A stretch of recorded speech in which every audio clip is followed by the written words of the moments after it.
harus dengarkan orang tua gitu, harus dengarkan orang tua. Terus akhirnya orang tua saya, bapak saya terutamanya, dia memberi restu. Pertanyaan ketiga. Bagaimana beradaptasi masalah makanan, cuaca, dan budaya di sini. Untuk makanan, menurut saya itu sangat mudah ya beradaptasi ya teman-teman, karena saya itu tipe orang yang doyan makanan gitu. Jadi hampir semua jenis makanan itu saya suka gitu. Dan beradaptasinya mungkin 1 bulan ya Kojam.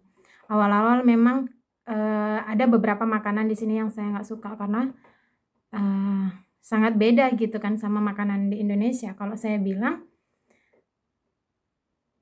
jauh lebih enak makanan di Indonesia, makanan di sini tuh nggak seenak makanan di Indonesia gitu. Dan makanan di sini tuh nggak pedas. Saya sendiri doyan pedas, suka pedas gitu kan. Jadi di sini paling tidak itu makanan kalau nggak asin ya hambar gitu teman-teman. Jadi mungkin untuk teman-teman yang suka pilih-pilih makanan dan ada nggak gitu doyan makanan ini, nggak doyan makanan itu agak sulit untuk beradaptasi di sini gitu ya teman-teman. Dan saya sarankan untuk teman-teman yang mungkin ingin liburan atau ingin berkunjung di keluarga di sini gitu, saya saranin itu lebih baik banyak bawa makanan dari Indonesia gitu kan, karena di sini benar-benar berbeda makanannya. Untuk masalah rasanya itu jauh berbeda. Terus makanan Indonesia gimana? Endonezya yemek kültürüne ilk başta alışmak kolay değil. Ailemle ilk aslında bawang putih yani sarımsak. Keluarganya Ali nggak bisa makan bawang putih, itu alergi gitu ya. Jadi waktu di Indonesia itu mereka nggak makan makanan Indonesia, maksudnya nggak makan makanan yang udah dimasak gitu, karena memang ini alergi gitu, alergi untuk keluarga suami saya. Jadi mereka tidak bisa makan bawang putih. Kalau makan bawang putih kenapa Kojam? Because alergi. Ama and then after your family eat bawang putih pergi rumah sakit. Gitu teman-teman. Jadi setelah makan makanan yang mengandung bawang putih itu mereka bisa langsung ke rumah sakit gitu, karena alerginya tadi itu muncul gitu teman-teman. Yemek kültürü çok farklıydı. Aslında alışmak kolay değil. Endonezya yemeklerini yiyemiyorum. Hani burada da eşim istriko ara ara yemek yapıyor. Ama ailem burada Endonezya yemeklerini sevdi. Ama ben hala alışkın değilim, yiyemiyorum. Endonezya'dayken aslında meyve getiriyorlardı ama ekmek, tavuk yedik. Tamam. Ondan sonra balık getirdiler. Balığı ben kendim pişirdim. I'm cooking. Evet. Ama burada balık just goreng. Evet. Goreng and then bakar. Jadi di sini tuh masak kayak masak ayam atau ikan gitu, hanya digoreng aja teman-teman, hanya digoreng atau direbus atau dibakar itu ya, dibakar yang paling enak menurut saya ya. Jadi nggak kayak di Indonesia itu kan banyak macam-macamnya ya kita masak itu, ada yang di balado, ada yang di bening gitu kayak ayam sayur bening di sup gitu kan, terus ada yang di gulai, ada yang direndang segala macam gitu. Jadi kalau di sini itu hanya direbus atau digoreng atau dibakar. Dibakar itulah yang paling enak menurut saya. Ve çay kültürü çok farklıydı. Çay çok şekerli ve çayı şekerle birlikte pişiriyorlar. Ve ben çayı çok şekerli içemiyorum. Az şekerli içiyorum. Tabii bunu orada 2 defa söylememe rağmen büyük ihtimalle ilk başlarda anlamadılar. Çay önümüze sürekli şekerli geliyordu. Ailem de şekerli çay içemiyordu aynı şekilde. Başka yemek kültüründen kokonat yedik, muz yedik. Ondan sonra farklı farklı meyveler yedik. Çayın yanında ini yuvarlak, ini orong orong. Orong orong adı name orong orong. Ama Jadi tadı güzeldi. Tapi güzel değil. Güzel. Güzel. Tapi bawang putih ada inside. Yeah. And then like şeker, like sugar. Orong orong and then Raja manis. Raja manis. Raja manis. Raja manis güzeldi. Başka apa lagi? Jadi waktu pesta di rumah saya itu kan ada makanan orong-orong, terus Raja manis, dan Raja manis itu keluarganya Ane, Baba sama suami saya itu suka banget sampai waktu kita sampai di Turki itu saya disuruh buat gitu. Ada videonya, kok ada di videonya, di video saya buat buat Raja manis tuh waktu di Turki karena orang tua, karena Ane, Baba sangat suka. Evet. Bahasa cuaca. Jadi waktu saya sampai di Turki itu pas musim winter gitu teman-teman, pas bulan Desember itu ya, baru mulai musim winter. Dan itu sangat jauh berbeda sama di Indonesia. Nah, saya di Indonesia itu terbiasa dengan suhu 30 derajat ke atas gitu ya teman-teman. Sedangkan di sini pas lagi musim winternya itu suhunya 0 derajat sampai 14 derajat kalau nggak salah. Nah, itu menurut saya suhunya itu sudah di bawah suhu AC yang biasa kita gunakan di Indonesia gitu ya teman-teman. Suhu AC di Indonesia aja paling sering kita gunakan itu yang dingin itu 16 derajat kan teman-teman. Sedangkan di sini kita normalnya itu kalau pas musim winter itu bisa mencapai 6 derajat gitu normalnya. Dan pas di sangat dinginnya itu pas turun salju kemarin itu 0 derajat. Jadi itu benar-benar bikin aku shock gitu, bikin badan aku shock. Karena saya itu termasuk daya tahan tubuh saya itu rendah ya teman-teman. Jadi selama saya sampai di Turki itu saya sering sakit, kayak demam, batuk, flu gitu, karena suhu yang berbeda gitu. Dan ini termasuk suhu itu termasuk yang paling sulit untuk saya beradaptasi gitu, dibandingkan sama makanan atau kebiasaan di sini gitu. Suhu yang paling sulit karena badan saya tidak bisa menerimanya gitu. And then Indonesia how? Indonesia sangat panas, sıcak bir ülke gerçekten. Sürekli yağmur yağıyor. Hujan, hujan yağmur yağıyor. Ve no, because kamu datang Indonesia itu saat musim hujan, biliyorum Desember. ama sürekli yağmur yağıyor. Aynı şekilde yollar çok kötü desa.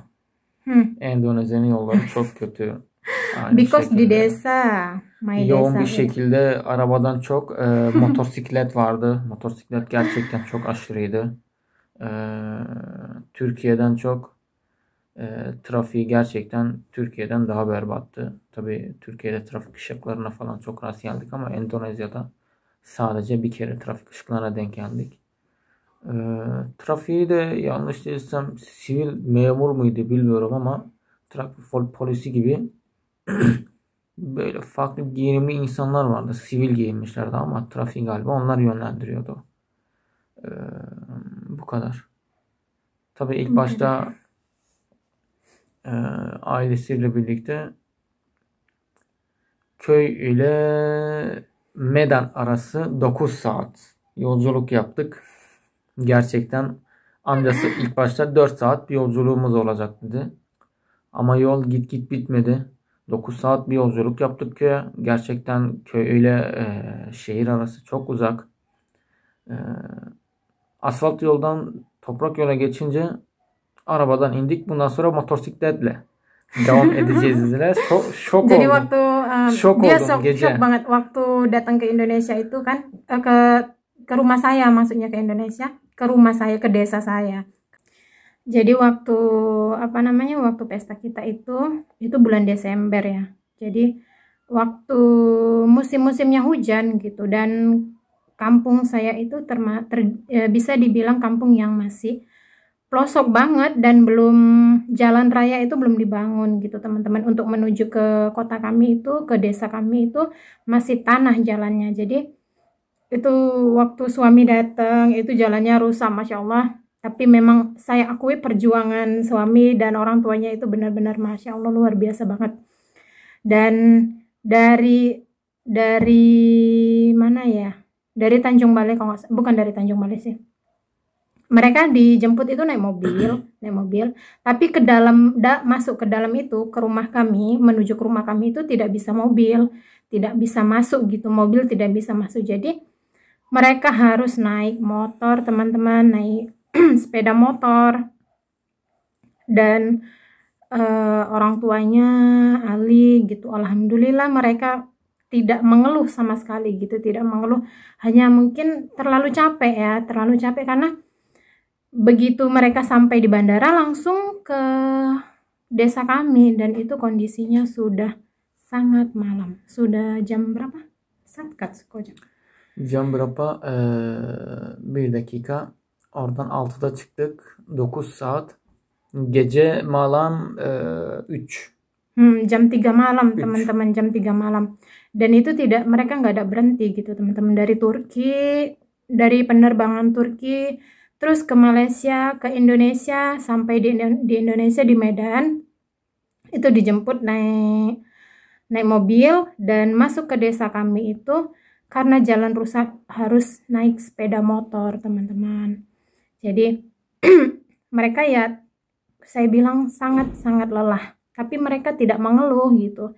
Itu saya akui Masya Allah banget perjuangan orang tua Ane Baba dan suami saya, itu perjuangannya Masya Allah banget. Dan di situ saya percaya akan keseriusan suami saya gitu teman-teman. Dan yang ketiga itu kebiasaan ya teman-teman. Jadi kebiasaannya juga jauh berbeda sama orang-orang di Indonesia ya teman-teman. Kayak salah satu contohnya itu ngeteh. Dan di sini itu ngeteh itu jadi kayak kewajiban ya teman-teman, kayak kewajiban mereka. Setiap hari itu ngeteh, kita sarapan ngeteh, terus dalam sehari itu bisa 6-7 kali gitu ngeteh. Jadi itu sudah menjadi kebiasaan ya teman-teman. Kalau di Indonesia itu mungkin hanya pagi atau malam gitu, pas lagi ada tamu gitu kita ngeteh ya teman-teman. Tapi kalau di sini tuh hampir berapa jam sekali gitu harus ngeteh gitu. Jadi itu memang udah menjadi kebiasaan di sini. Terus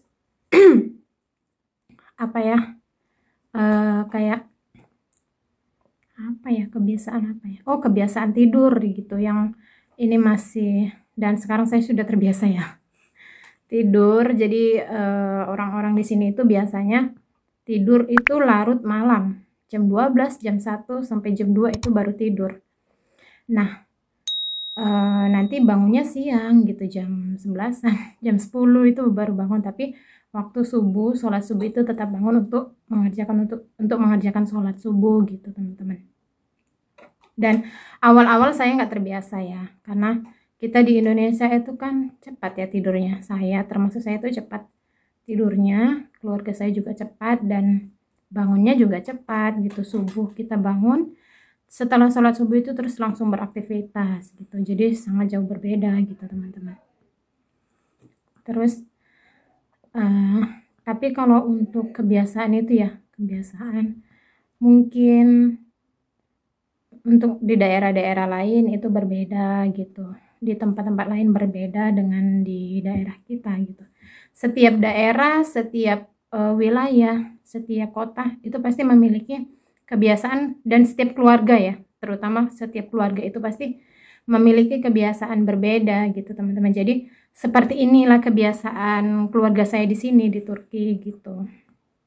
Mungkin berbeda dengan yang lain gitu, entah di Istanbul atau di Ankara atau di kota lain gitu.